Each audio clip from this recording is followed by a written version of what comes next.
Yo, Shortbox Nation, this is Botter, and I'm here to tell you right now that con season starts early this year with the return of Northeast Florida's premier anime, comic book, and sci-fi event, Collective Con. That's right, Northeast Florida's largest pop culture convention returns for its 10th year on March 8th through the 10th at the Prime Osborne Center in Jacksonville, Florida. 10 years of Collective Con, they're pulling all the stops out to make sure this is a can't-miss event. And the guest list they got going, don't even get me started on the guest list. I mean, they've got A-list celebrity guests and voice actors from some of your favorite movies, anime, and video games like Elijah Wood and Sean Ashton, Ray Park, Trisha Helfer, Ross Marquand, Max Middleman, and Bo-Katan herself will be there, Katie Sackhoff. Tell me what other convention is giving you the opportunity to meet Frodo and Sam from Lord of the Rings, Darth Maul, and One Punch Man all under the same roof.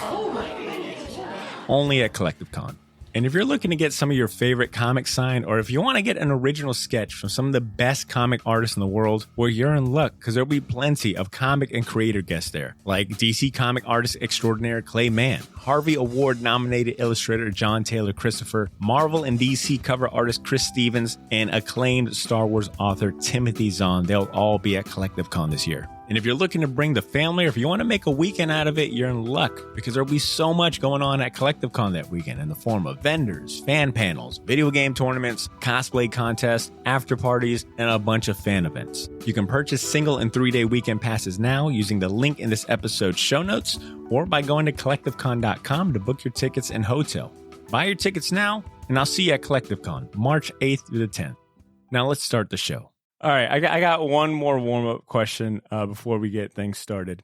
I realize that you three are part of a podcast duo. I think it's safe to say I might be one of the very few comic podcasters that got like 3-4 freaking hosts, right? So I was curious if when you guys guest on other podcasts solo, like you're doing today, do your co-hosts verbally abuse you or cause you psychological harm like mine do, or is it just a unique thing for me?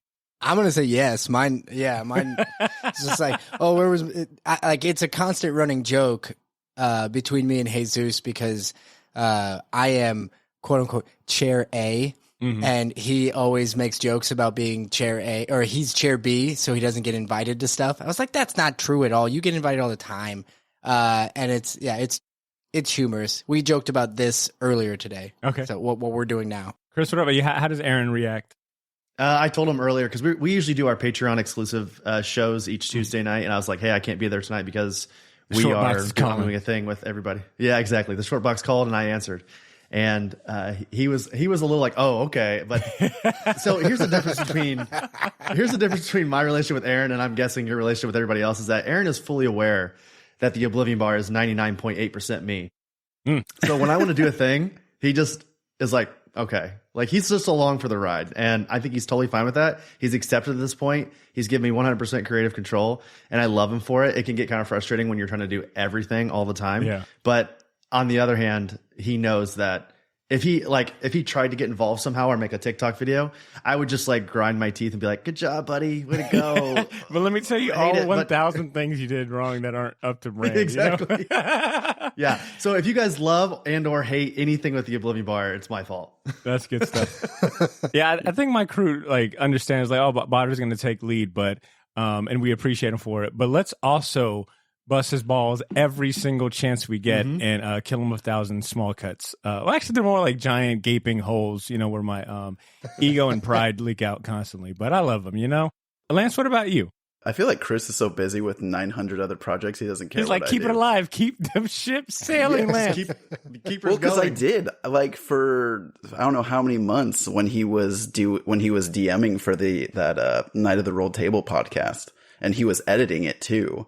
And on top of working a full-time job and having 2 kids, the podcast would have stopped if I didn't keep bringing like you guys on. Like the podcast is going because I was able to bring all you guys on and kept motivating me, because it was super fun to have everyone come over and get to know everyone a lot more.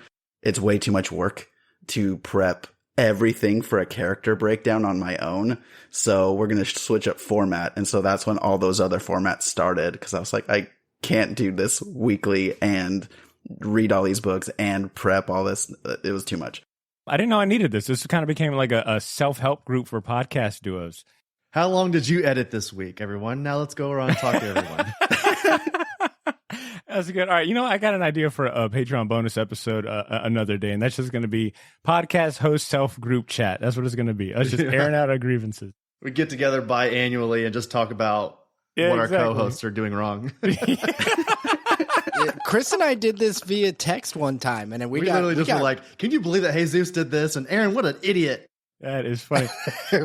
Oh man, this really has become a self-help group. I love it. But gents, how about we go ahead and get started on the show? Let's go ahead and welcome the listeners into our world. All right, here we go.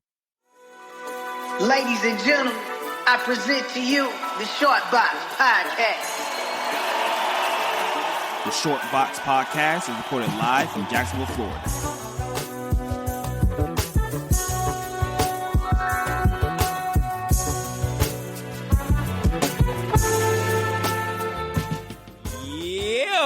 Short Box Nation, welcome back to the podcast. How are you doing today? I hope you're feeling good. I hope you're feeling great. I hope your Christmas was one for the books.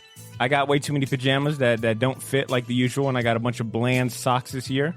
So either I pissed off Santa or my mom finally listened to the show and decided to get her revenge that way. We'll never know.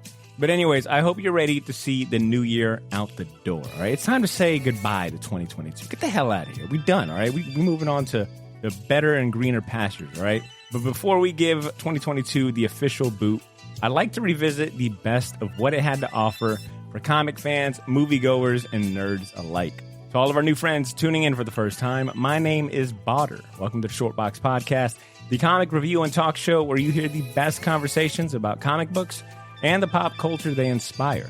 This is episode 376, aka the last Short Box episode of 2022. Today's entire focus is going to be about spotlighting the best comics, the best movies, and just overall the best pop culture entertainment that made this year worthwhile. Now, I'm kind of riding solo today, as you could tell, because I got through this intro so far with no interruptions, no fart jokes, no attacks on my personal character or looks. So my crew isn't here with me, all right? Cesar, Ed, and Ashley are absent from this episode. If you listen to last week's holiday special, you know I hosted a full house, all right? Everyone was here in person here at the Short Box Studio, and we celebrated a little too hard that day, all right? We had a lot to drink, and I think some of us are still recovering from the Christmas party. So while they're recovering and using the only PTO they got, which is 4 hours, I decided to enlist the help of some friends of mine who are no strangers to this podcast thing that we do so well. The panel and co-hosts I've assembled today are some of the best comic podcasters putting out content today. Think of today's squad as like the Justice League or the Avengers of comic podcasts, right? Imagine if Batman, Tony Stark, Swamp Thing, and the Creeper were all on a podcast. I feel like that's a Tom King comic book waiting to happen the more I think about it. But this is even better than that, all right? Here is your panel today, Short Box Nation. On mic number 2, calling in from St. Louis, Missouri, is one half of the Oblivion Bar podcast. I thought I knew a thing or two about comics until I met this guy, all right? Technically, he's already made his Short Box debut back in episode 337 when we announced the comic podcast crossover event, Unite the Seven. Let's welcome back to the show, Chris Hacker. Yo, Chris, how are you doing, buddy? Ooh, that's a good one. You and Aaron I had to practicing. steal your intro there. I like it, dude. Well, thank you so much, Botter, for bringing me back. Man, I'm excited to talk about 2022 and all the cool things that happened. Like you said, ready to get out of it, honestly, if we're being real. But at the same time, I would like to reflect and at least think about some of the great things. There was a lot of cool stuff that came out, whether it be comics, movies, television, video games, all the stuff. So I'm excited to talk about it. And again, thank you so much for having me back here. No, my pleasure, man. Thank you. All right, next up on mic number 3, calling in from San Diego, California, is a writer and reviewer for The Geekly Grind. He's also one half of the comic podcast Comic Book Keepers. And according to his Twitter bio, he's also half Orc Eldritch Knight. I believe that's on his mother's side. I'll let him tell you, all right? Shortbox Nation, I present to you Lance. What up, Lance? How you doing? Hey, what's going on, Botter? Happy to be here. Excited to talk all things nerdy. Ready to be done with 2022. There we go. Which one of us is the creeper? You know what? I take full credit. I am definitely the creeper of this group right here. All right. Swamp Thing called it. Shotgun. Okay. Yeah, I knew that was coming. I was going to give Swamp Thing to Jake because the whole Spec Tales and the horror part. You and Lance, Chris are kind of like the two suave dudes of here. So Batman and Tony Stark. But I'm definitely the fucking creep, babe. You seen me like smile and like I'm fucking weird. All right, and speaking of our fourth chair, last but not least, controlling mic number 4, all the way from Wahoo, Nebraska, is one of the hosts of my new favorite comic podcast, Spec Tales. It's the show that asks collectors and creators, "What's your Grail tale?" Let's welcome Jake Hull to the show. What up, Jake? How are you doing, man? Hey, thank you very much for having me. Chris, I have to tell you, I was being silent. I wanted to yell out that I get to be Swamp Thing. I wanted to scream it from the top of my lungs, but I hadn't been introduced yet, and I think that you used your early intro to your advantage, unfortunately for me. So, You gotta be quicker than thank that. you so much for letting me be here and not be Swamp Thing, I guess, in this case. All right, I like it. The competition's already set, all right? A little friction never hurt a pod. It makes it only better. I tend to bring too much competition to podcasts, and I'm not even sure why, but it's become a thing even on Spec Tales where Jesus and I, at the end of every episode, nearly every episode, I usually say who won, like the segment or the episodes, and so far, Jesus has never won yet. So. Jake remains undefeated. I just want to quickly point out as well, I want to go down a quick just like a quick hole. There's a quick hole here, Jake. So yes, of course, the Spec Tales is kind of, it emulates the EC horror comics of the 60s and 70s. And of course, it would seem like the natural choice for Swamp Thing. But I will say, as the Oblivion Bar, which is a interdimensional bar in the DC universe where a lot of the horror characters hang out, I think we could probably coexist. And I'll be Swamp, you be Thing. How about that? Or you can be Swamp Thing, I'll be Alec Holland. One of the two. We'll figure out a way to split it. Would it be possible for Man Thing to just randomly be a part of this? Because you could be Swamp Thing and I'll take Man Thing. He's a regular. fair. He's a regular anytime Swamp Thing can't show up. You know how it is. Distant cousins. Yeah, exactly. This is probably the nerdiest gentleman debate debate I've ever heard. No, good sir. I will be Swamp Thing. No. I believe due to my show's name. This is great. I love it already, man. So that leaves me with both Batman and Iron Man. So I'm just a sad billionaire orphan. Thanks, guys. Well, at least you got Iron a Bat. drinking problem. You got a drinking problem. So, I mean, you got that to look forward to. Oh, good. Great. All right, Short Box Nation, I want to give one reminder, one announcement. I won't make this long at all, but this is to all of our listeners who are either part of our Patreon community or thinking about joining soon, all right? Maybe you got your finger on the trigger and you're like, you know what, come the new year, I'm going to be more financially smart, so I'm going to spend money on the Short Box podcast, which is probably the best thing you could do as far as New Year resolution. By the time this episode airs, you'll only have a couple more days to vote in the poll that will decide the topic for one of the first episodes that we'll be recording for the new year. We're going to shine a spotlight on one famous comic strip and its creator. So we're asking our patrons to vote on choices like Peanuts, Calvin and Hobbes, and a personal favorite of mine, Zitz, which I feel like doesn't get talked about much. So you can go ahead and have your voice heard. You can take part in that episode voting topic, as well as all of our episode voting polls and topics by joining our Patreon community. All right, that's the best way to level up your Short Box listening experience. If you think the free episodes and the weekly ones are great, wait till you get access to the over 50 bonus episodes and all the different special perks and rewards that we have available to our Patreon community. Click the link in this episode's show notes or visit shortboxjax.com to join. Check out the Patreon if you're interested in that. But with the intro and the charity pitch out the way, let's take a look in the rearview mirror one more time through the lens of the diehard comic fans that we all are. And let's tip our hats to the comics, movies, and pop culture that made 2022 worth it. Now, I probably don't have to say this, but I'm going to preface it anyways. The list that you're about to hear, the different lists that you're about to hear, come highly subjective. Duh. They're in no way meant to be a definitive list. We're not making one giant list that we all approve on. But really, these lists that we're about to share are an expression of the media that impressed us and, really left a mark with us. So these are very personal lists in nature. All right. With that being said, let's dive into our first best of year list, which is, I want to know, what has been your favorite comic released this year? And I'm going to go ahead and let's have Lance kick us off. If anyone has been listening to our show at all recently, you will not be surprised by this answer, and that's Do a Powerbomb from Daniel Warren Johnson and Mike Spicer. This series reignited a love of wrestling for me. It made me want to return to drawing again, just like how much I used to enjoy it, and just seeing like the line work that Daniel does, and just it's so good. The action is phenomenal, but the thing that impacts me the most from the story is the emotional gut punches that you get with all of his work. This story is about family and loss and kind of bridging gaps in relationships, coming together, and throw that into a pro wrestling tournament with a necromancer that's going to bring back a loved one from the grave. Yeah, it's going to be a really interesting story. So that's my pick for Comic of the Year. Hell yeah. Well said. Very poignant. Awesome. Awesome pick. All right, Jake, I'm going to go to you. I'm going to go with one, and I got to touch back on Do a Powerbomb. Lance, I've been meaning to tell you, I finished it. Yeah. And God, the last page. I should have got there sooner. I should have read this way sooner. Yeah. I appreciate you constantly telling me and beating me over the head, both through your podcast and via text message, that I need to read it, because I did and I loved it.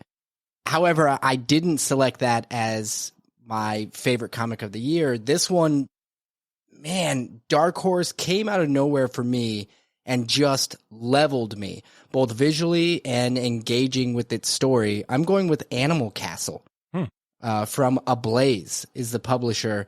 This was something that I didn't know it was coming. I didn't even, I saw it on the shelf, and the cover made me go, okay, I'll buy that. Alone from the cover, I picked it up, and as soon as I picked it up, I knew I was going to buy it.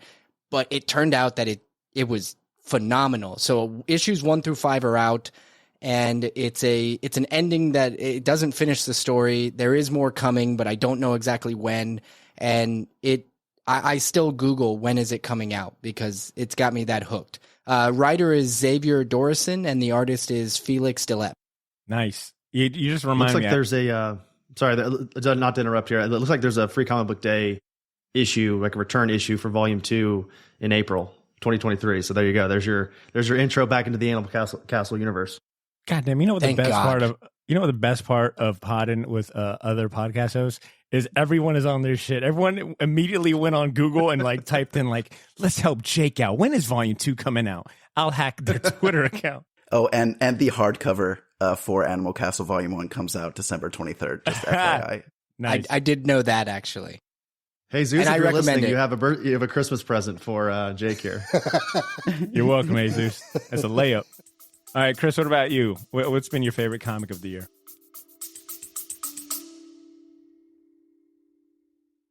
Yo, this is Botter. Sorry for interrupting this episode, but I'll keep it brief. I wanted to let you know about a massive sale we have going on over at the Shortbox store on all of our merchandise and apparel. That's theshortboxstore.bigcartel.com. You can now save 20% off your entire order using the discount code YOO, Y-O-O. So if you've been waiting for the right time to finally buy that gauntlet snapback, or if you ever wanted to buy any of the shirts you see me wear on the podcast, well, now's your chance to get them for a steal. We still have a few sizes left of everything, but they won't last long, and once they're gone, they are gone. And then I mentioned that all of our apparel is screen printed on high quality material. None of that heat transfer or direct to garment stuff. Our shirts are some of the most comfortable ones you'll ever wear, and the hats look even better in person. So wear your support for the Shortbox Nation proudly, knowing that you're going to look damn good doing it. Get to theshortboxstore.bigcartel.com as soon as you can, and don't forget to use that discount code YOO, Y-O-O, to save 20% off your entire order. All of this information can be found in this episode's show notes if you want to get there faster. Thanks for not pressing fast forward. Now back to the show.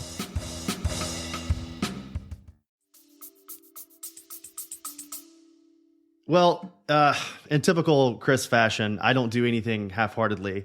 I live by a saying that is, if you're doing anything half-heartedly, you're not trying hard enough. And I chose 3. Sorry, guys. One of them being Do a Powerbomb.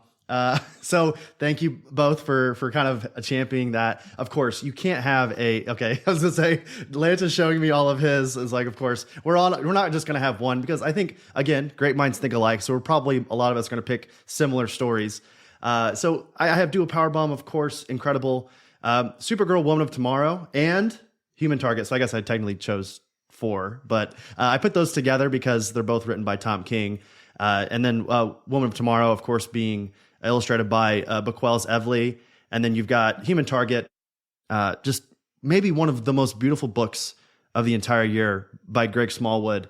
If this doesn't get an Eisner, if he doesn't get an Eisner for best cover artist or something, it'll be a travesty, equal to the worst atrocities in human history. And that's no hyperbole. So actually, it looks like Supergirl Woman of Tomorrow was actually nominated for Best Limited Series in 2022. Just want to quickly highlight that because, again, we're talking about the Eisners and it being revered. But my actual pick, all that being said, my actual pick was The Many Deaths of Lila Starr by Boom Studios. Of course, nice. I don't know how you can at least mention this. If you want to choose something else, again, whether it be any other comic that came out last year, that makes sense. But The Many Deaths of Lila Starr just came out of nowhere, with Ram V writing it, Felipe Andrade, doing the illustrations. Then you've got, I hope I'm saying this correctly, but Inez Amaro for colors. And then you've got AndWorld Design on letters. Let's just go over the accolades for a quick second before we talk about the story. Ram V was up for Best Writer. Andrade was up for Best Penciler. Amaro was up for Best Colorist, and the series itself was up for Best Limited Series. And unfortunately, none of those guys won. But the fact that they had 4 nominations for this book should probably tell you everything you need to know in terms of The Many Deaths of Lila Starr. I probably don't need to tell you a description, but just know that the figment of death is basically punished by coming back to Earth and trying to find the person they say person, but it's a baby, who creates the cure for death. And that's all I'm going to tell you. Okay. You can pick up the story yourself after that, but it's well worth it. If nothing else for the amazing story, but definitely for the art by Felipe Andrade, has completely skyrocketed him to the top as one of the best working artists in the industry. Definitely check out The Many Deaths of Lila Starr if you haven't already. Damn, I knew I shouldn't have gone after Chris. Something told me to rearrange it or something. I knew he was going to come correct. The Many Deaths of Lila Starr, I picked up the first 2 issues, and I was like, it was my introduction to Ram V. And I was like, yo, who is this dude? And I need to keep an eye out for him. And I have been. I've been reading his Detective Comics run right now. His Swamp Thing run was awesome. And I almost put The Many Deaths of Lila Starr on my list. But the only reason I didn't is because I didn't finish it. But now I have all the reason in the world to finish it because I know volume 1 is all done. But I was mad impressed by how good that was. Chris, much like you, I never just do one. I always go way too above and beyond. So my favorite comic of this entire year has been The Human Target. This is one of those technicality qualifiers, right? The first 3 issues came out in 2021, but a majority of the series has come out this year. We are currently on issue 9 of a 12-part series, so it'll wrap up next year. But Tom King and Greg Smallwood, this feels like this has given me a lot of reason to always be at the shop. If I'm not there every Wednesday, but if I know Human Target is coming out this week, I'm there. I'm there to pick up the new Human Target. Never has a comic book been this cool and sexy. It is like those are the 2 words I think of when I'm reading Human Target. And I wasn't collecting and reading Moon Knight when Greg Smallwood was doing the interiors with I'm drawing a brain for Jeff Lemire. Thank you so much. But I remember that one being an event. People were talking about it, and I just didn't hop on the train for whatever reason. I get it now. Like, Greg Smallwood is on another. He's on another like planet when it comes to drawing comic books. Like, good Lord, how can someone be this good, right? And it's incredible. So Human Target, best comic I've read all year. And then coming in at number 2 is a 4-part series called Rogues Gallery from Image Comics. It is written by Hannah Rose May, who is an Irish writer, and she's also an actress. She's played in like Altered Carbon and Sharpshooter, I believe is the name. But this is her like comic book writing debut. It's art with Justin Mason and then covers by Declan Shelby. 4 issues. Super easy to consume. It all came out this year, and it revolves around an actress that plays a superhero on TV, and it follows her and then a group of hyper fans, like fanboys and fangirls, who just loathe her to death. Right? They're saying nasty things on Twitter about her. They just cannot stand her, and it's really about like the intersection of like being a fandom, toxic fandom, and like being someone that like dabbles in this world, and things get really fucking crazy really quick. So it's a very kind of it's a really cool commentary on like the darker side of fandom, right, and nerddom. And I'm sure like we can all discuss how we've kind of like whether maybe engaged in it early on or maybe just know people who are kind of toxic, right? We've all probably know of certain fandoms who are like, I don't really mess with those guys. So great story in that. And then last but not least, Catwoman Lonely City Cliff Chang does everything: writing, art, lettering, colors. It is I think issue 1 and 2 maybe came out last year, or just issue 1, but it was only a 4-part series. It ended this year. And it just reminded me, I think Catwoman is one of my favorite superheroes out there. It's like Dark Knight Returns, but for Catwoman, and a much more like less gritty and less like grimdark version. So highly recommend those. So those were my picks. Does anyone have any honorable mentions that they want to bring up before we move on to the next segment? I'll bring up Ghost Cage by Nick Dragata and Caleb Goldner, I think is how you say his last name. This series was like a love letter to manga. The art is so incredibly well done. You have the premise is basically this company that is like this power plant, has all these different levels where there is a different entity that is representing a certain particular thing that generates power. So there's a level of coal, wind, water, and it's basically like a nuclear reactor that's just about to blow up. And so there's a main character that is kind of paired up with another, I don't even know how to describe the other character, another entity that is supposed to become the new source of power. And he's supposed to consume every other source of power. And it's a wild story, really interesting, very quick, only 3 issues. Oh, wow. But when I talked with Nick at San Diego Comic-Con, I mentioned how great the series was, would love to see more. And he may have hinted that it might not be over. So we'll see if we get more down the line, but definitely Ghost Cage, check it out. It's fantastic. Good stuff. Yeah, it's a great pick. Yeah, that one was very high on my list as well, Lance, and you and I have talked heavily about that. The amount of information and story that is jammed into 3 issues, like it could be that movie alone, or excuse me, those 3 issues could be a movie all by itself, or you could turn it into a full series. There is so much there, and yet it reads effortlessly. I would highly recommend that. I'm going to give an honorable mention to A Righteous Thirst for Vengeance. Nice. That was also one of my absolute favorites. Andre Lima Araujo did the art. He is a friend of our show. We message with him as often as we can, and we continue to tell him how much we love that series. But really, honestly, most of it came out this year, but the ending of that was just chef's kiss. It was so good. It was so good. And Rick Remender is the writer, which is why the writing is That's why it's so smart. good. Yeah. Well, that writing is real good.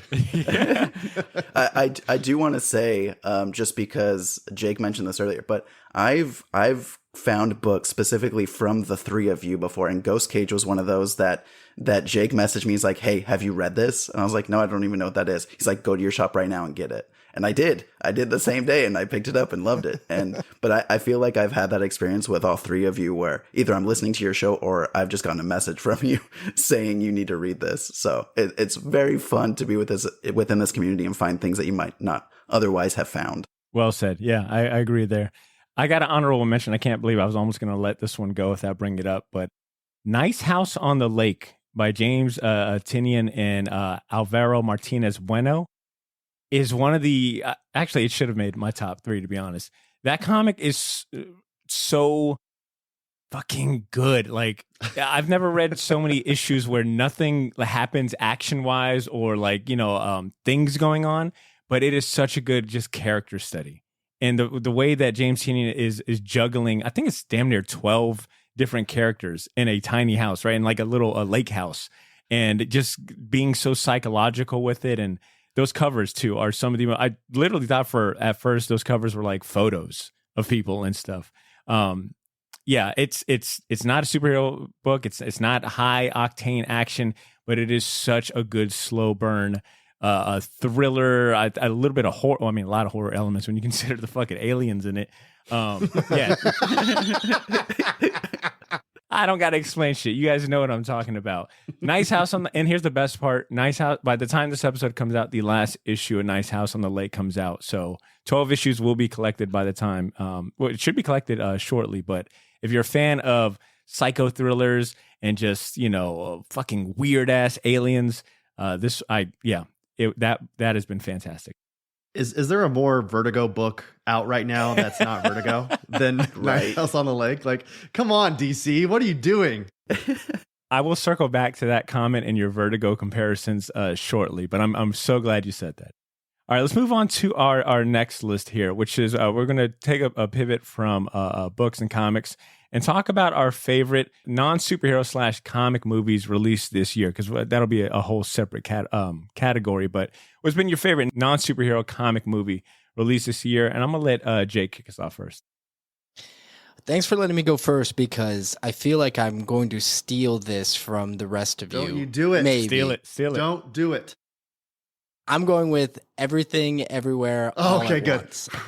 Oh, okay. Well, I'm glad you have something else, but it really is just the best. I remember seeing it.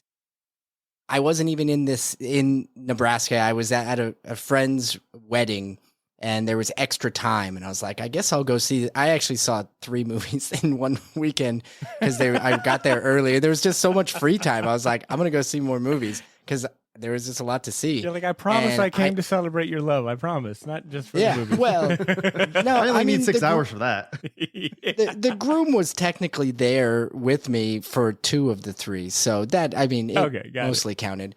Anyway, Everything Everywhere All at Once it's hard to describe because it is just it's almost one of the movies where like I get out of it, I'm like, you had to be there. Dude, it literally has that feeling. Yep. Well, I tried to explain the premise to my girlfriend, and I think I stopped halfway through. Like, look, I'll just buy another ticket. Like, if you want to go tomorrow, we'll go tomorrow.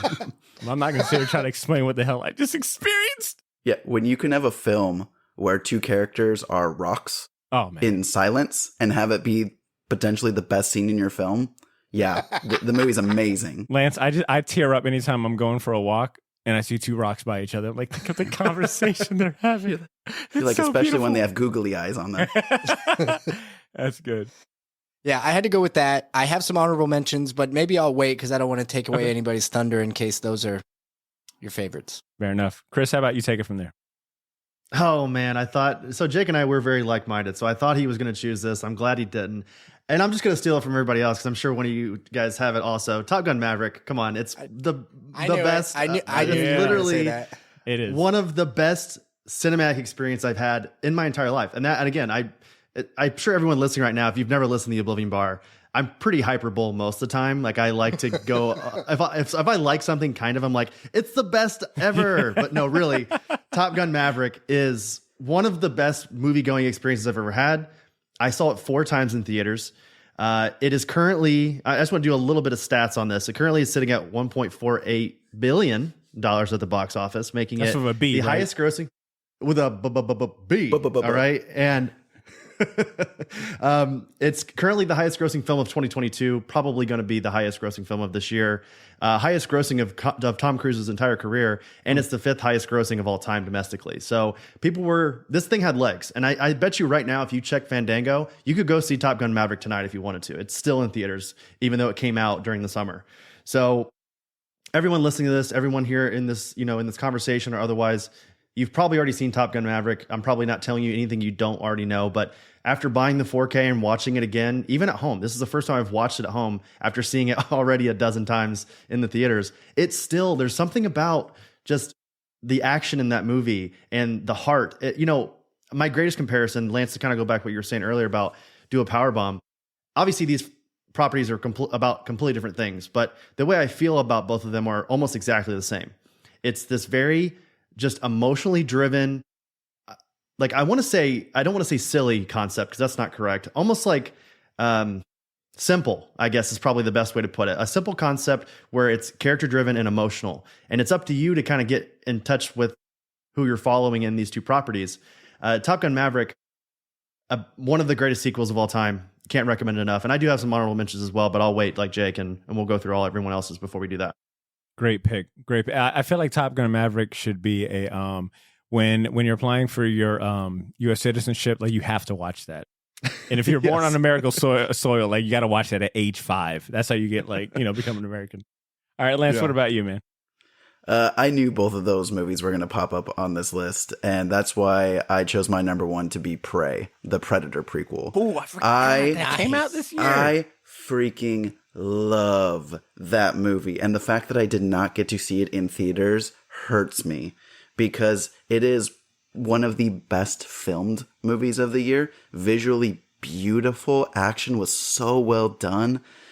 And we have a character with Amber Mid-Thunder, this incredible actress that needs to be doing a lot more work in the industry, honestly. And I felt like her character as our protagonist throughout the film gave me the same feel as our lead female protagonist in Sarah Connor or our Ripley. I had that same feeling throughout this entire movie. And it's so profound, and it's one of those movies that doesn't tell you what's happening, it shows you. And I'm so happy that we get a movie that does not talk down to its audience. And it lets you put the pieces together and then just does it incredibly well and just builds the world of Predator even more. And I left that. I didn't leave the theater. I felt like I was in the theater, but I was on my couch. I immediately wanted to watch the movie again, and I did. So I can't recommend that one enough. But again, those other 2 picks are fantastic. Everything Everywhere All at Once is a once in a lifetime experience of a film. Yeah. But wow, Prey just blew me away. Yeah, Prey was one that I was late to the game, but by the time it left theater, I think everyone was still talking about it, and I was like, all right, fuck it, let's just give it a shot. It never went to theater. Oh, it never did? Yeah, it was never there. It was a Hulu original. That's why it felt like it came out of nowhere. Exactly. Yeah. The way people were talking about it made me feel like I missed it in theater. I was like, what the fuck? I missed it in IMAX. Everyone literally just premiered on Hulu one day. I was like, what is this? And again, when they were kind of promoting it, if you really were in the know, you're like, of course, this is a Predator prequel. And this is, to kind of speak on what you're saying here, Lance, this is like a total jumpstart of a franchise that has been lacking, over the last decade. And I think we're going to see some good things from the Predator franchise if they, have everyone who was involved with Prey continue on. Completely agree with all of that. And I want to say, Lance, you sort of touched on it, but what Prey does for the Predator as a franchise, the backstory, the foundation that it built was really what Predator was missing the whole time. To be honest, it's kind of like what Alien is missing. They tried to do some stuff with Prometheus that I'm personally going to say they missed on. But really, Predator just set up a foundation that they can take anywhere. So Top Gun Maverick and Everything Everywhere All at Once were on my list at number 2 and number 3, respectively. My number 1 favorite movie that I've seen this year, non-superhero, non-comic book related, was Nope. Jordan Peele's latest flick, Keke Palmer, Daniel Kaluuya, Stephen Yeun. Every movie Jordan Peele's put out since Get Out, fantastic. What was the second one? See, the second one, Us. I'm kind of hit or miss on that. So I was really curious how this third one was going to hit. And Nope just blew my expectation out the water. Much like Everything Everywhere All at Once, it was a movie I had no idea what it was going to be about. I had seen the trailers and I still didn't quite get what the deal was. But by the time I left that movie, it was surprisingly very victorious. It gave me a very victorious feeling when you get to the end, and the concept that Jordan Peele, you give him a concept that you feel might be played out, and he just finds a way to a nuance to it that hasn't been explored, and he puts his spin on it, and it feels fresh. And that's how I feel about Nope and the concept of fucking UFOs. Okay, I left that theater just very weary of any stray clouds. All right, I did not trust any clouds that were just hanging out by themselves. And if you watch the movie, you know what I'm talking about. But Nope, it hit all the emotions for me, from what the fuck is going on to, oh man, I really hope they get out of this, to just cheering in my seat. Still a movie I feel like I haven't seen done quite anything like that. I guess I'll get us kicked off with the honorable mentions. I've only got one here, and I can share my TV list. I don't know. Did you guys do a list for TV at all? Yeah, yes and no. Okay. I'll give my honorable mention for movies, which is The Gray Man, which was a Netflix movie that premiered this year. It So had, fun. Ryan Gosling, Chris Evans. I got shot in the ass, Suzanne. But it's kind of your run-of-the-mill spy thriller. A spy's agency turns against him, and he's somehow one spy can take down a whole agency of the world's topmost spies. Whatever. But Ryan Gosling and Chris Evans' chemistry, and just Chris Evans, really, just his whole kind of like, I don't want to play a good guy at this movie. I think I'm going to play a total douchebag. I love when Chris Evans is the dick. It's the best. Yeah, it is the most fun. Yeah. Like Knives Out. Scott Pilgrim versus the World, Knives Out, and this is like all my favorite roles from him outside of Captain America. Yeah, Gray Man, such a fun movie. I was glad to see like Netflix put out something that I was like, oh, I'm actually enjoying watching this. Okay, you guys can take $14 this month from me. Well justified. And just really quick, I'm going to mention my TV series real quick. Barry season, I think 3 came out this year. Stupendous. I've got Andor on my list because it was kind of a sleeper for me. I wasn't expecting to care or like Andor, but by the end, I was kind of upset. It wasn't longer, even though it was a 12 fucking episode series. And then Atlanta season 4, the Donald Glover show, finally came to an end and was fucking spectacular. Chris, what are your honorable mentions? So I had Everything Everywhere All at Once as one of my honorable mentions. Of course, like I don't need to say it again. Incredible, one of the best A24 films of all time. And kind of speaking on to A24, if anyone knows me or knows the Oblivion Bar, they all will tell you that I'm an A24 simp. I don't care. I will champion that for good reason or whatever they're Chris called. Chris loves leaving the theater confused. Yes, I like to think about sadness and confusion. All right, I love it. Some existentialism, right? But to go along with that, and I agree with you guys 100%. And just to kind of, I want to do it like a shameless brag. During COVID, before we started the Oblivion Bar, my main goal was to go through and watch every single A24 film leading up to, I think, Saint Maud was the newest one at that time, and I did it. And I think that's where I have my existential like depression bubbles every once in a while now, is from that watch through. Like I was fine before that, and for some reason now I need to like sleep for 12 hours every other day. I don't know what's going on. How many movies was that in total? It was 103. God damn. So what I'm hearing is Chris has existential dread from his A24 run. Botter, you can't look up in the sky and see a cumulonimbus cloud anymore without being terrified. So what's your trauma, Jake? Don't say you don't got none. Lies. Being alone. I don't know. I wasn't prepared for this question. I didn't research it. It wasn't in the outline, Lance. This is your time to be vulnerable. Jake, what? No, go ahead, Chris. Sorry, I had one more here. So to talk about A24, to kind of speak on the dread of it all, this is the opposite of that. The movie, my other honorable mention that came out in 2022 was actually Red Rocket, which was directed by Sean Baker, who you may know from Tangerine and The Florida Project, also from A24. It stars Simon Rex and Susanna Sun. And here's a kind of description in case you missed it somehow. But Mikey Saber, a charismatic con man and washed up porn star, plots his return to the big time from a small town Texas city in a story of an American hustler and a hometown that barely tolerates him.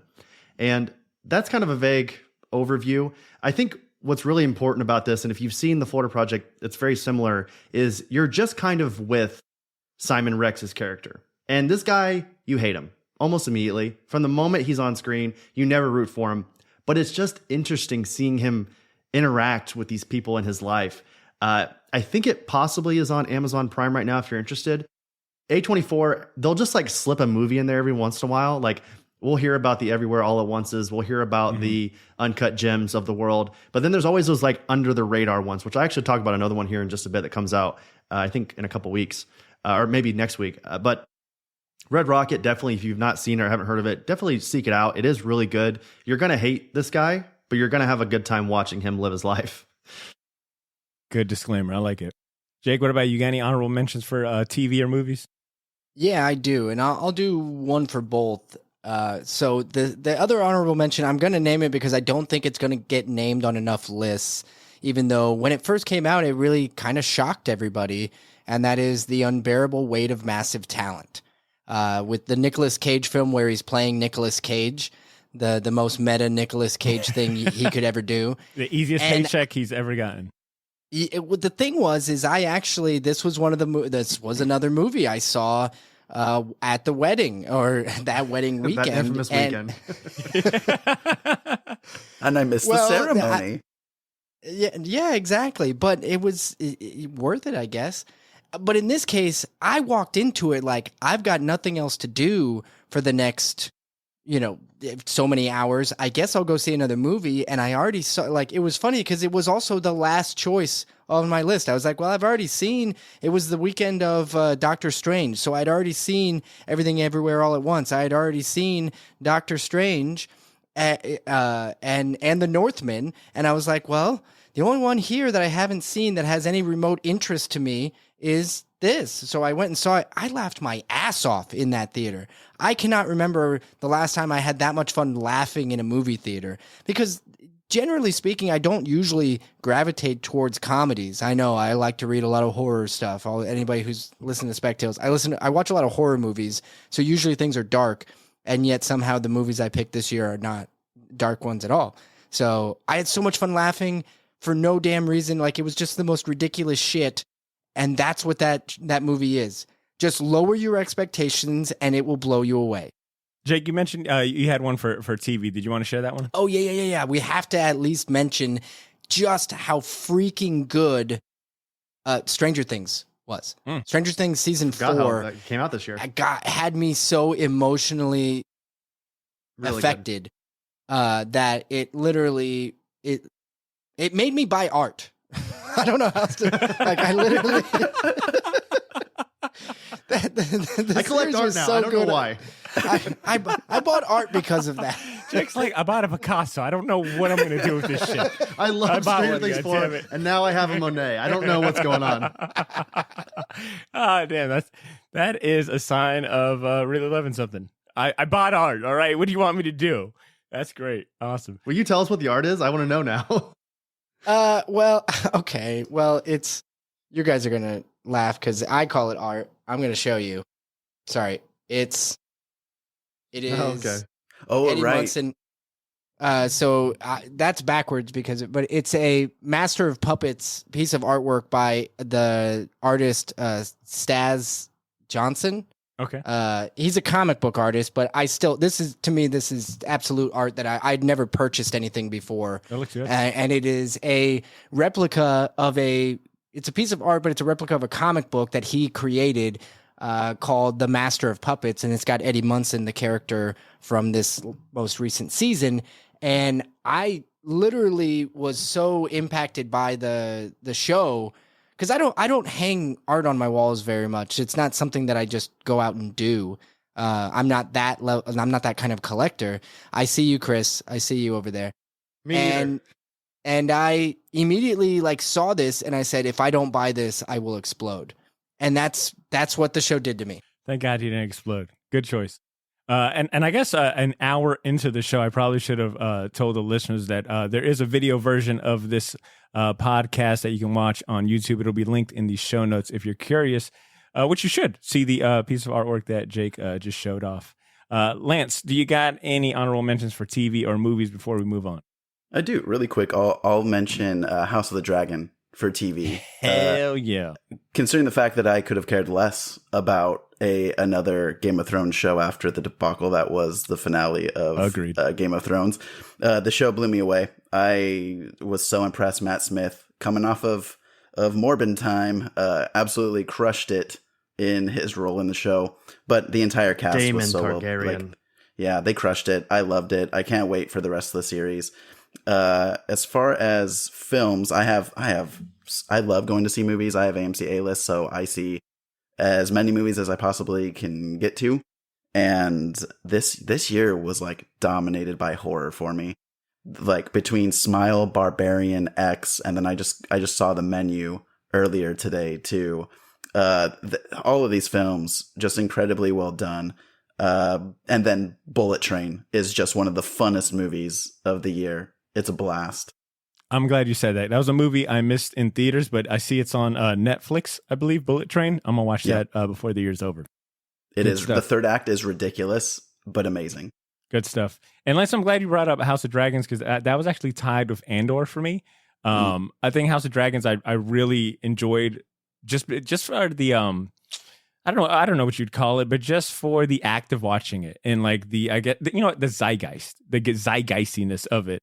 The fact that like everyone kind of fell back into form when it kind of came to Game of Thrones, where it's like, look, this is scheduled viewing, right? If you ain't watching it on Sunday at 9:00, you best not show up to work. A water cooler show. Exactly. Yeah. That was watch it on Sunday. Monday, I actually had things to talk about with my coworkers outside of the weather and the crappy projects we're working on.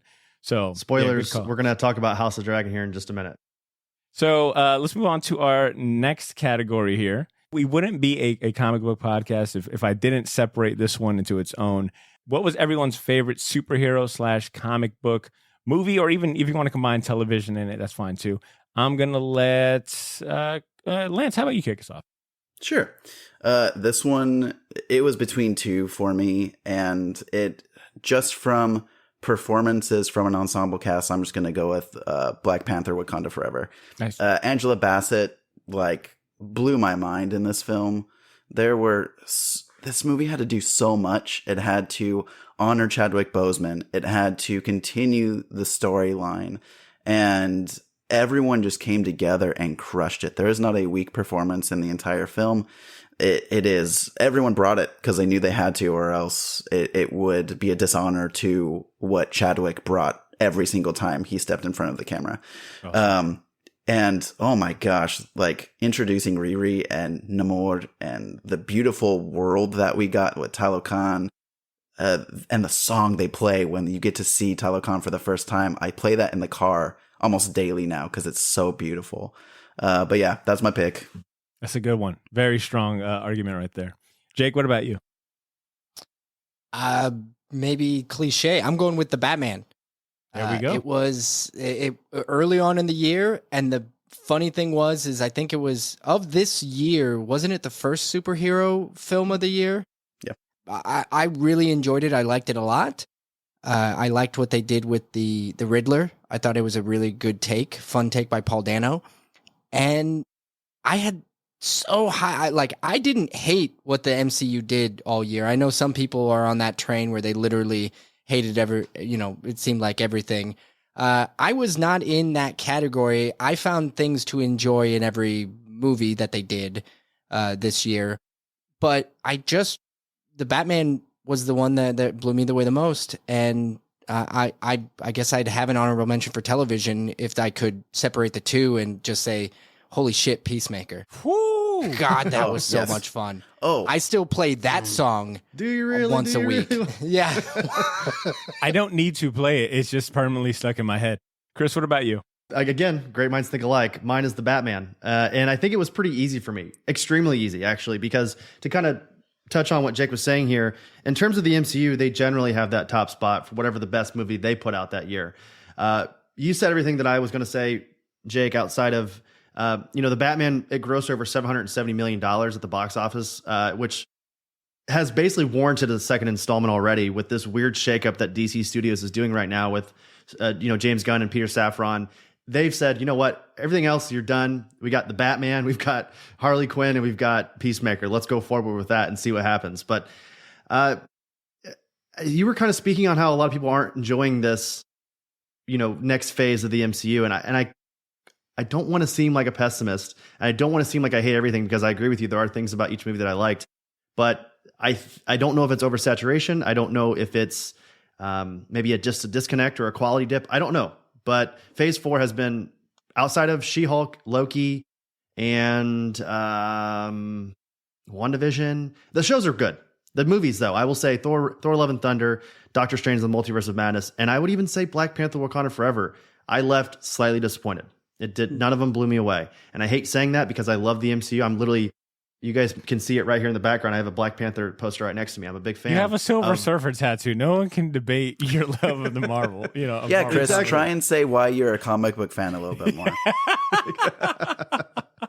If you guys can see this behind me, you could probably, I don't need to say much. Not to mention I have a podcast about it, but yeah, it's one of those things where I don't want to make this entry all about how bad the MCU didn't hit with me, but because the Batman, we all know it's good, right? Like we really don't need to say much. When we first see the Batmobile in the Batman, I don't think my hairs have stood up that strong since Captain America picked up Mjolnir. You know, it was one of those moments that it gave me exactly the feeling that I wanted from a superhero movie, even though this version of Batman isn't really a superhero, you know, like he's just a really demented detective going against the guy who is wearing a mask. Like it hit all the right notes for me. I think the Batman, I was actually surprised that, you know, that wasn't all of our pick, but I understand why, you know, Lance, why you love Black Panther Wakanda Forever and why we'll talk about other ones. But I feel like the Batman for me was just far and away the best entry of 2022. Can I be honest? I knew all of you were going to pick the Batman. We needed some variety. Tried to zig when we were going to zag. I'll be honest. I'm actually surprised that the Batman has topped 2 lists so far, because when it comes to these lists, sometimes I know recency bias plays a big part, right? Like it's like, well, I can only remember so much, and you know, we get so much content every month alone, you know, much less the year. And you know, this is the year that we saw the release of superhero movies like Black Adam, the Batman, you know, Batman being early on, but we also got Doctor Strange in the Multiverse, Thor: Love and Thunder, recently Black Panther Wakanda Forever. But then, you know, just Morbius. talking about the TVs. Yeah, why are you not including Why didn't you talk about Morbius Morbius in this body? Morbius, yes, Morbius, yes. Yes, because he needs to be included. We all morbed. Don't lie. The Morbin time was real, Botter. But we also got comic book TV shows like Paper Girls came out this year, Peacemaker, Sandman, Moon Knight, She-Hulk, the Guardians of the Galaxy holiday special. So it was a lot. It was a lot of superhero and comic book content this year. So I was really surprised to see Batman, something that came out so early in the year, top the list. But it's an honorable mention for mine. So spoiler alert. The Batman is on my list as an honorable mention for a lot of the reasons that Chris brought up. But specifically because it just got me excited about Batman again. But the 3 superhero and comic book properties that made my list at the very top is Peacemaker. That was a show I was not expecting to like that much. I literally dragged my girlfriend into watching it, and she was like, "What is this about? John Cena? You mean the guy from the Suicide Squad movies got his own series?" I had similar reactions, but she was definitely, you know, she's not into this world like that. So she was a little bit like, eh. But by the end of it, we were both like, oh my God, I hope Peacemaker makes it out. Man, can you believe what a shitty father he's got? You know, like just feeling so empathetic for the character. And I mean, I applaud John Cena for his performance. He nailed it. I feel like Peacemaker was made for John Cena. It was such a surprisingly amazing show. And then at number 2, I've got Werewolf by Night. And Chris, I've kind of felt pretty similar about the Phase 4. I think for me, it's mainly just the stakes nearly aren't high enough yet. I think there's still a lot of like foundation that they're doing. And, you know, I do appreciate that Phase 4 has offered different takes and different styles to the MCU. But Werewolf by Night, I think, was a little bit of all that. Stylistically, very unique, awesome to look at, like a very good standout addition to the MCU. I like the fact that they lean into the horror elements and like really went all the way with it with a minor character. You know, I mean, Werewolf by Night, yeah, to us comic heads, he's not a Z-list character, but to the general public, it's like a werewolf, like every other werewolf fucking movie, right? But they did it fantastic and introduced fucking Man-Thing. I mean, come on, man. Looks so good. Exactly. And I've got Moon Knight on here as well. Oscar Isaac really could do almost no wrong in my book. And this Moon Knight series, though I did have some issues with the ending and the way they wrapped things up, for the most part, I thoroughly enjoyed it. And it was another series that got me very interested into Moon Knight, the character. I wasn't, you know, it's the reason why I read the Jeff Lemire, Greg Smallwood run. It's the reason I started like doing more research about Moon Knight and appreciating him as more than a Batman knockoff, which I kind of generally thought of him prior to this. But I thought they did a good job on the Moon Knight series. Well, I just want to make 2 quick points really quick. Kind of speaking on Moon Knight, I really wish they would have done what they did with Werewolf by Night with Moon Knight. Really lean into that 1970s kind of first, you know, Jake, you'll appreciate this, kind of the EC horror where he premiered in Werewolf by Night, like that era. Yeah. Like just lean into the weirdness because he's a weird character. And I felt like every time they were this close to leaning into it, they just reverted back to the superhero shit. And I was so like bummed out by that, because I agree with you 100%. Outside of those like falling into the trappings, if it had just gone just a tad more weird, I really think it would have pushed it over the edge for me. And then the second comment I wanted to make really quickly is that, does anyone else think that Jake looks a lot like Vigilante from Peacemaker, or is that just me?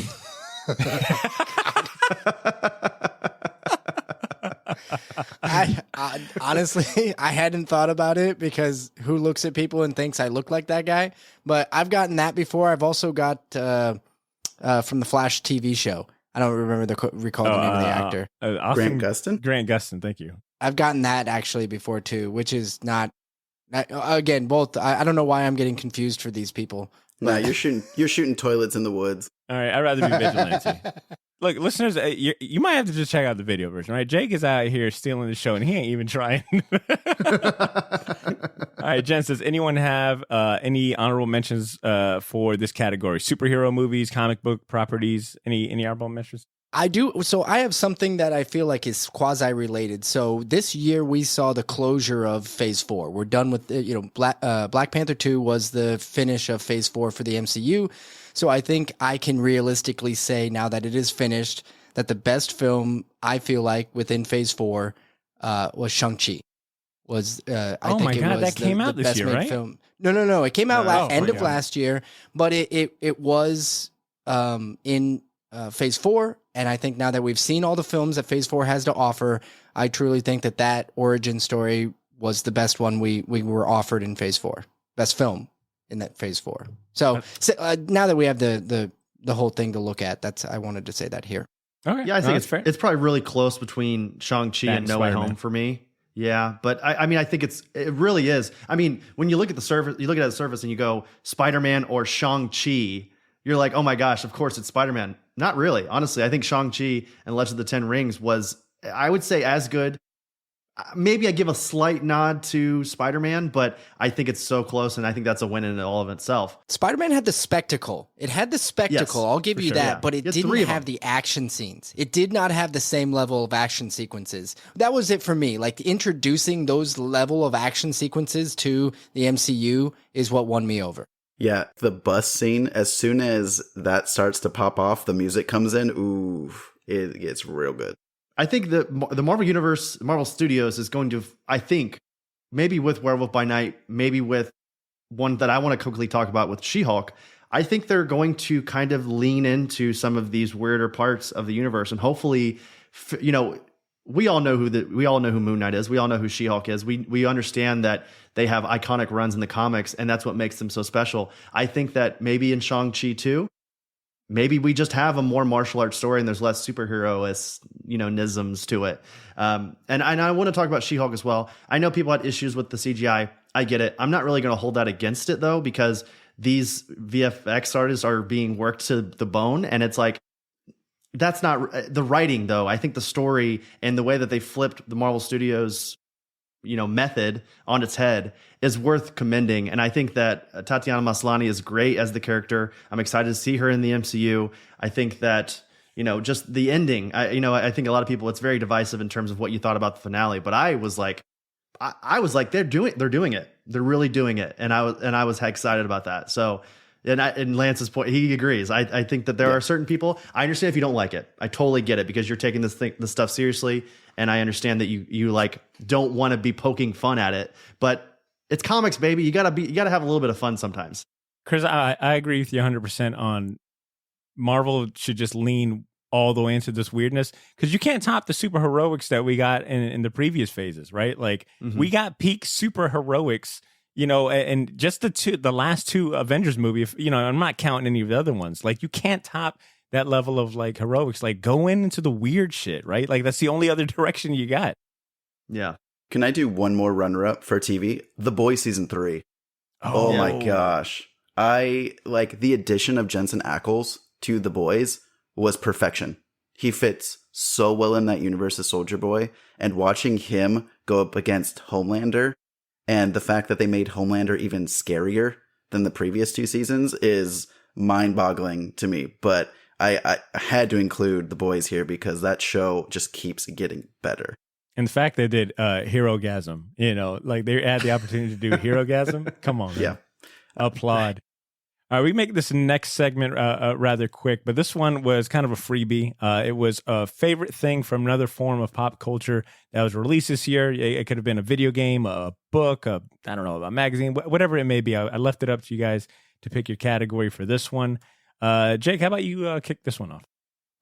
So I put this as a kind of a higher arching thing, and it happens every time Stranger Things comes out, but the resurgence of D&D, I feel, maybe it was just me, maybe it was just me, but I feel like D&D and pop culture really hit really well this last year. And for me specifically, I'm going to go with the return of the Adventure Zone, which is a podcast that I thoroughly enjoy that has a lot of D&D ties. It mostly is D&D, although not truly. Anyway, big fan of that, and I would highly recommend it to anybody who likes good storytelling and D&D theatrics. Good stuff. Lance, what about you? I read this question wrong. So did I. So I chose an anime. No, that works. I guess that's fine. Okay. Chainsaw Man. The manga is crazy good. The show is so much fun. And the relationship that our main character has with this like tiny little demon thing at the beginning is so much more heartfelt than the manga even was, and I loved it, and everyone needs to watch it because it is bonkers. It is the most bananas premise for an anime manga almost ever, so go check it out. It's wild. The dude turns into a chainsaw demon thing. It's crazy. Go watch it. I'm watching the latest one tonight. I'm all caught up. I love it. You're spot on. Yeah. All right, Chris, what about you? What you got? So I think I kind of understood the question wrong, but I actually chose a television series, and we already talked about it, which is House of the Dragon. I loved it so much. We didn't have like a section for TV series specifically, but I wanted to champion it because it got me back into Game of Thrones. Again, to kind of speak on that ending and where we were all at with the franchise at the end, it was so demoralizing because we had been on this journey for almost 10 years, and it was just, remember back to Game of Thrones season 6, everyone. Let's just go back to the Battle of the Bastards for a second and enjoy that, all of us, and just be like, how good is this show? And then we go into season 7, and these guys signed this deal with Star Wars, and they could not run out the door quick enough to get out of Game of Thrones. And it was so defeating as a fan, knowing that they were doing it. And the show had never looked better. And obviously the Winters book is not even close to being done. Apparently George R.R. Martin just refuses to write this book, and they just finish it, and we're all so upset. Fast track 5-6 years down the road, House of the Dragon comes out. I have no idea what this property is. We talk about it on the show during our news and notes, and I'm like, well, I liked Game of Thrones, I'll give it a watch. I don't really know what Fire and Blood is, but I'll give it a look. Right? Incredible. From episode 1, when we meet King Viserys passing the mantle on to Viserys is obtaining the kingdomship. It's actually shoot, why am I forgetting his name now? He was the longest reigning king in. Is it Rhaegar? Aegon. No, they all have the same name. Chris. Damn, all these similar names. Rhaegar is Jon's dad. It doesn't matter. I'll think of it here in just a moment. But anyway, this is based on the Fire and Blood book, which of course is set 200 years before the events of Game of Thrones, and of course tells the story of the beginning of the end of the Targaryen family after we meet up with Daenerys, in the Game of Thrones universe. So House of the Dragon averaged 9.5 million viewers per episode on premiere night, and 29 million total viewers after the week after of its release of that episode, which is, of course, far and away the highest in the history of HBO and HBO Max. It just has been a sweeping hit. It was announced for season 2, already got a green light after episode 1. Like, it was 3 days after the pilot came out. They were like, we're doing season 2, and I'm so excited. I've read Fire and Blood since then, and there's so much. Like, Fire and Blood is this 400-page book, and the Dance of the Dragons, which is what House of Dragon is going to be and probably be 6 seasons of, is 60 pages, guys. There's so much Targaryenness to this story, and what they're doing with this series is insane. I'm just so excited. I know we got to wait 2 years for season 2, but it's worth it, in my opinion. The reason why George R.R. Martin isn't wrapping up this other book is because he's writing a page in between counting his millions and royalty checks. He's like, I'll get to it. A 1, right? A 2, a 3. Okay, I'll write one more chapter. Singles? No, those are millions. Those are millions. Okay. Single $1 million bills, yes. They have his face on it. I'm going to say one thing that we won't unpack. We don't have to unpack it at all. I'm just going to say the Rings of Power was better. That we can keep going now. Wow, I can't like say carpet I've never bombs, seen it. like carpet bombed the fucking combo and then left. Can I Jake is expose myself? Jake is a mad lad. We're gonna unpack this. Let's unpack this for a quick second. We don't have time. Half I the listeners need to just say ripped this. out their earbuds. That'll be the yeah. That's it. Thanks for. I just lost all of our listeners. All 2 of them are gone now. I just want to expose myself really quick because I don't. If I could just take out my laminated nerd card and just show it to you guys and hope that you don't tear it up or cut it in half. Is I don't like Lord of the Rings. I don't like the books. I don't like the shows. I don't like the movies. I couldn't get into them. I apologize. I don't like The Hobbit. Lance just fell. Jake's giving me the finger, everyone. And we can move on. And now we can pack it back up. For this category, though, I wanted to share. I've got 2 things for this one. One is the Milestone documentary that came on HBO Max this year, which put a spotlight on the DC imprint of Milestone, the creators, the origin of Static Shock, Hardware, and all of the titles that came out of that. Hosted by Method Man, who I could not think of a better host for a documentary like that. Very well done. Great insight. I learned a whole bunch about Milestone that I did not know, and the fact that they interviewed all of the original creators like Dennis Cohen, and they were speaking so highly of it. Was like a who's who of like famous and well-known Black comic book creators. So I definitely got to praise Milestone doc, and I want to see more comic book documentaries like that, both well done, but also like diving into the history and lesser known things like that. And then I'll also give a mention to and a nod to Shredder's Revenge, the TMNT video game that came out this year. It was not a remake, but it damn sure felt like, a remake of Turtles in Time or any of the Konami ones. So fun, straightforward story. You could easily pick it up. It scratched that itch of, I want to play a game right now, but I just don't have time to sit through a 20-minute cutscene or like be really devoted to a story. Excellently fun. I literally have bought 2 copies of it this for Christmas gifts to give to my nephews as well as friends. I think anyone can just play it and have a good time. All right, gents, last question I've got, and I promise to go ahead and wrap this up, but we've spent all this time talking about 2022, the best of moments and what we've enjoyed about this passing year. I want to look to the future, right, into 2023. Is there any pop culture or media, whether it be movie, comics, television, anime, whatever it may be, coming out in 2023 that you're looking forward to the most? Jake, I'm going to go to you to kick us off. Yeah, I will be brief, but I have Animal Castle, whatever comes next for that, I am very excited about. I am also very excited, hopeful. I don't even know if it's coming or not, but probably my favorite comic for the last decade, and it just came out 2 years ago, was Ultra Mega. And I am so hopeful to get more of that in 2023. I just really hope that more of that comes out because, God, I can't do without it. I need it. I go back and read that series multiple times just this year. And then lastly, for television, One Punch Man. I keep hearing rumors we're going to get it. I think it's going to come out in 2023. I really hope so. Because if it doesn't, I guess, the consolation prize will be more of gosh dang it. Now I'm not blanking. What is the Amazon show? Not Irredeemable. Why did I have that second? Invincible. Yes. Thank you. Invincible, which I love the first season. I need to go revisit that first season. Oh no. Yeah. That's going to be mandatory homework when that gets announced. Mandatory. Good pick, dude. Ultra Mega. Damn, Jake, you've been on a roll, man. You've had some when solid we had Daniel Warren Johnson on the show, he said his biggest influence is James Herron. So he said that he's the reason why he got into comics and does his style. Obviously, their styles are very similar. And yeah, he attributes a lot of his what he does now to James and his work. Good stuff. Chris, how about you going to take that question then? What you look forward to in 2023?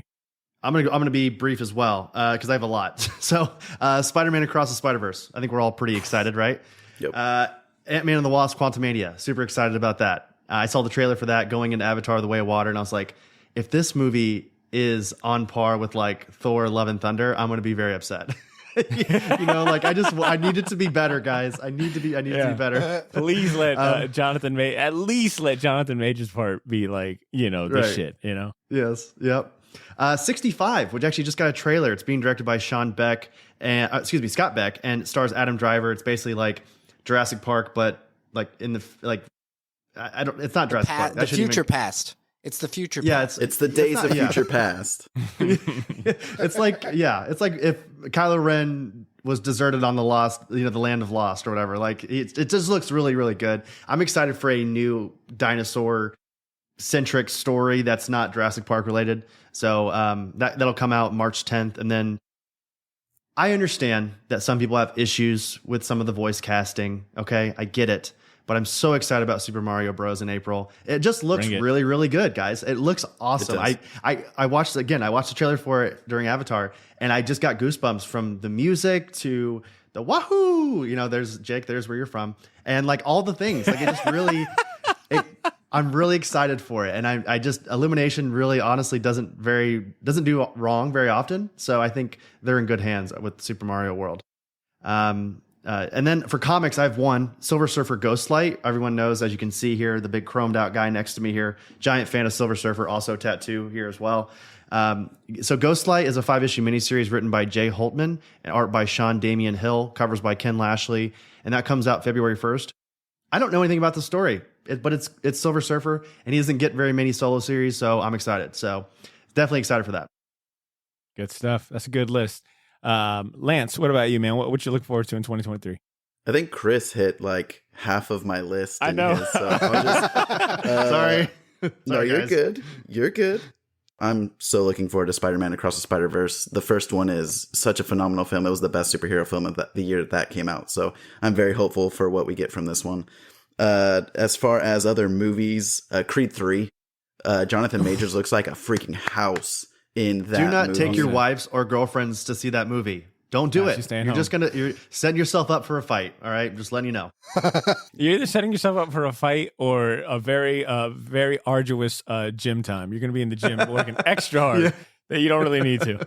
Yeah. And then Guardians 3. So the finale for our Guardian story with James Gunn. Can't wait to see what we get there.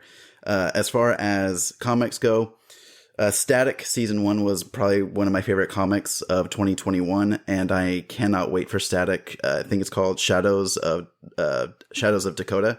So that's from Vita Ayala and Nicholas Draper-Ivey. They are a powerhouse duo.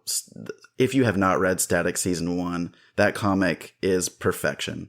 It brings back Static so well. The voice of Static is perfect. Of Virgil is perfect. The family dynamic is beautiful, but the visuals are just next level. It oh my gosh, it's nothing. It's unlike anything else that comes out because the visuals are done in such a unique way. Strongly recommend. And then of course, is that Dennis Cohen? Sorry, I didn't mean to interrupt, but is that Dennis Cohen doing the Static book, Season 1, or who was that on art? No, Season 1 was still Vita Ayala and Nicholas Draper-Ivey. Okay, gotcha. Yeah. All right. Yeah, that same duo is coming back for this run. It's perfection. It's so good. And then, of course, they announced Teenage Mutant Ninja Turtles, Power Rangers Series 2 crossover. So we have Ryan Parrott returning to write, but now we have Dan Mora is doing covers and interiors. God bless that man. I don't know how Dan Mora does it. He does so much across the board. But yeah, I am so hyped for next year. There's so much in store to watch and read, and I can't wait.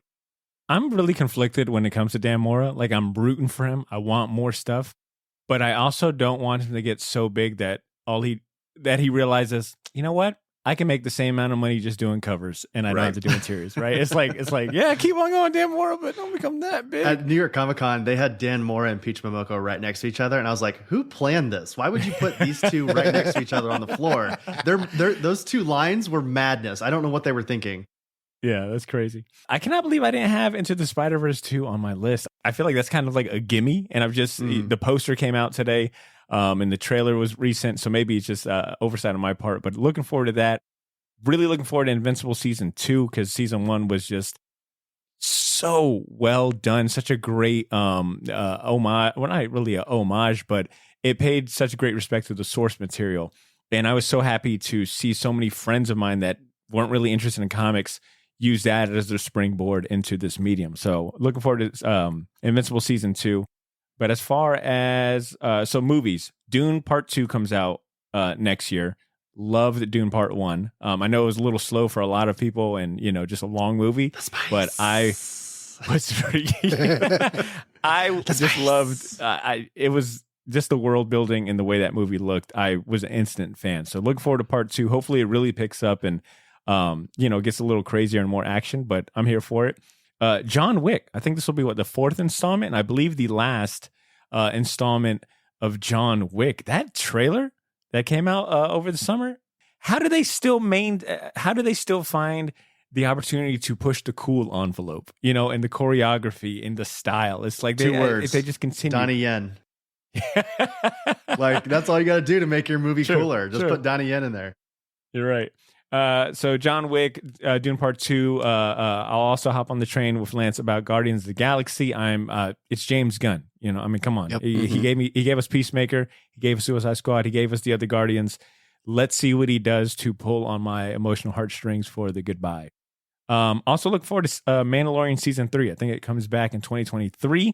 It has been probably my favorite Star Wars properties to date. Andor is definitely a close second now, but Mandalorian is still in its own stratosphere.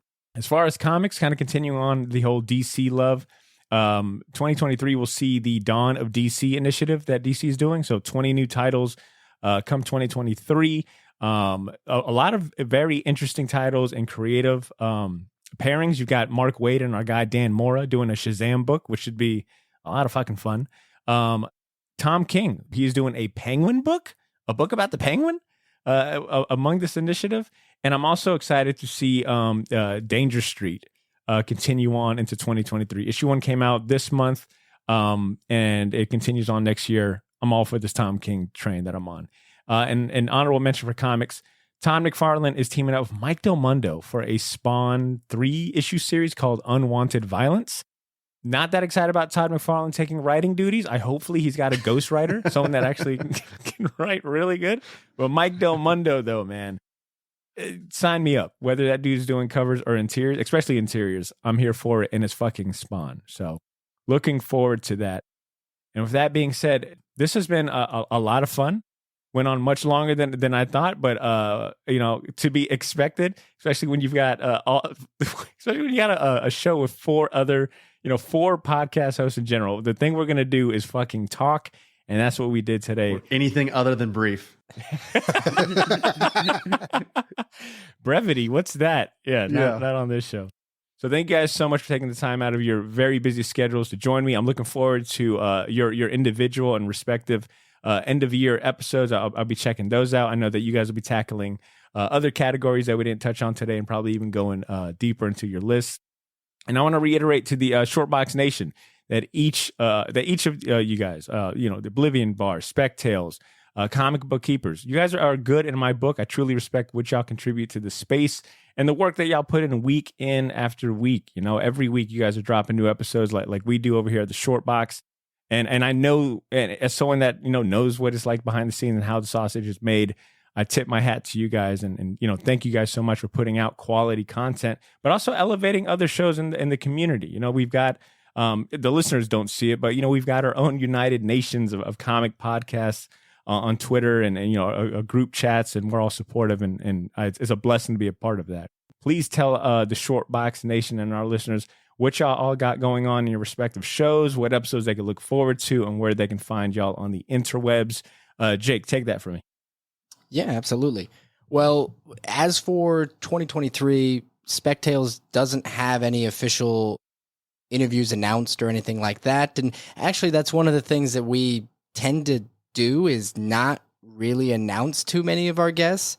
That is something that, like Guido Sanchez, who's a good friend, he is of the Deer Watchers podcast. He is one of our most dedicated listeners. And at one point I tried to tell him an upcoming guest that we had, and he was like, no. That's what I like about your show. I don't know who I'm walking into every Wednesday. So we don't generally announce that, even if we had.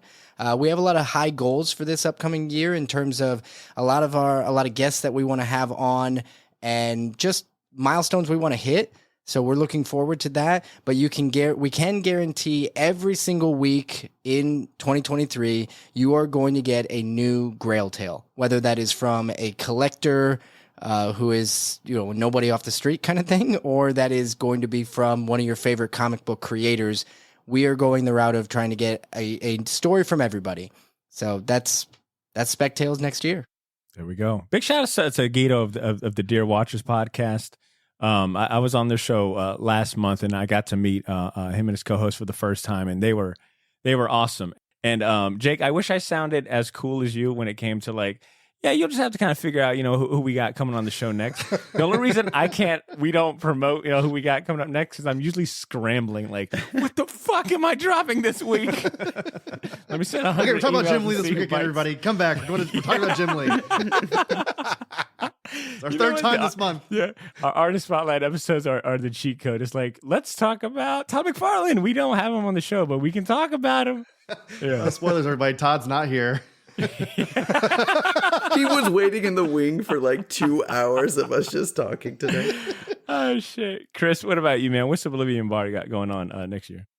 Alrighty, so Oblivion Bar 2023. Aaron and I have been calling this hopefully our level up year, where we just take everything to the next level. We've got a lot of cool things in the works. First, I want to say subscribe. We're on all the normal stuff. OblivionBarPodcast.com, at Oblivion Bar Pod, based on everywhere on social media. But dream guest, a couple guests that we have in the on the wings. We said Sweeney Boo, episode 105.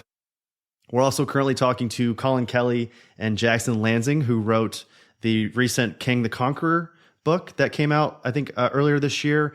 They're also both writing Captain America Sentinel of Liberty, and I'm forgetting what the name of the Steve Rogers one, but they're writing both of them. They're just doing incredible work. I talked to them at New York Comic Con. They're great dudes. Excited to have them on the show. And this is our first time talking about this. I don't know if you heard the gulp through my mic here, but we're talking to one Brian K. Vaughan possibly to come onto the show. What? Yeah. So do you want me to delete? Do you want me to delete all the Saga talk we had at the beginning? Yeah. It's not official. I don't want to. Yeah, I don't want to. I'm going to knock. You guys hear me knocking on wood right now? I just want to knock on wood. It is not official, but we are talking to them to possibly come on the show. He doesn't do a lot of interviews, so that would be incredible. He's my favorite author of all time. So that's comics, novels, everything. So would love to have him on the show, but we'll see. Another cool thing, I can't really fully say this yet. It's not in ink yet, but for everyone who listens to the Oblivion Bar, if you've heard of us, we have a strong partnership with Whatnot. And we have something really cool happening with them. I can't say too much because again, it's not real yet. But we're currently talking to an artist for a secret project. So keep that on the wings. Yeah. If you stuck around this long, if you stuck around for 2 hours, I'm just going to drop all the Oblivion Bar fire right now. And then I guess my real goal with the Oblivion Bar and just with our community is just to continue to grow this podcast organically, have great, interesting conversations with Aaron, with our guest, with our special co-hosts like you guys when you come on the show. I want to work with all three of you guys at some point in 2023 and do an episode together, whether it be on your show or mine. And again, just continue build this community of nerdy podcasts. Botter, you kind of alluded to it there just a moment ago. It is so cool that we have so many different podcasts that tackle different corners of nerdom, and we all do different things, but we're all kind of talking about similar stuff. And it's just really cool to have that over on, even though I don't think many of us are big fans of the owner. We love Twitter for that, at least, in terms of like what it's provided in terms of community. Amen. So yeah, that's basically it for the Oblivion Bar. Hell yeah. And Lance, I'm sorry for having you follow up to Chris. I mean, he was over here just dropping heat bombs and dropping the mic. No, best of luck to all of that, Chris. I will anxiously be looking forward to all of that. Lance, tell us about Comic Book Keepers, man. What you got going on next year? Well, after hearing what Chris said, the Comic Book Keepers is officially done. We are no longer recording any episodes. Closing up shop. Instead, we have decided to become the Oblivion Bar cheerleaders. All right, we're just gonna promote. We're a podcast that talks about the Oblivion Bar podcast. This is the good time to admit that we're absolving the Comic Book Keepers. We bought them out. They are now known as the Oblivion Bar Keepers. Yeah. Well, you can also listen to Oblivion Bar podcast on the Comic Book Keepers feed. They're just gonna go and copy and paste. Yeah. We're just sharing RSS feeds. There we go. Yeah, so Combo Keepers, we're going to keep giving those character deep dives that we started the podcast doing. We'll continue to do our like top 5 episodes, the What Are You Reading, where we bring people on just talk about what they've read that week. Just fun conversation. And then we'll try and keep doing creator interviews. We don't tend to do them too often. I normally just use the podcast to talk to creators that I just want to talk to. I'm like, hey, I have this podcast. Come and promote your things. I just want to have conversations with them, and they just happen to be recorded. A goal that I would want to set is, and there's nothing groundwork laid for this at all, but I would love to get Walter Simonson onto the podcast. I just recently found the other hardcovers for his Ragnarok run, so now I have that entire run, so I would love to have him come on and talk about that. But I also, kind of same thing with Chris. I look forward to bringing on all those other creators, like podcasters on our show. I look forward to have all 3 of you on our show again next year and continue to talk nerdy things about comics like we do, because it's just so much fun. It was something that we started in 2020 when we had way too much time on our hands for, I can't remember why. But what's going on? I don't even know.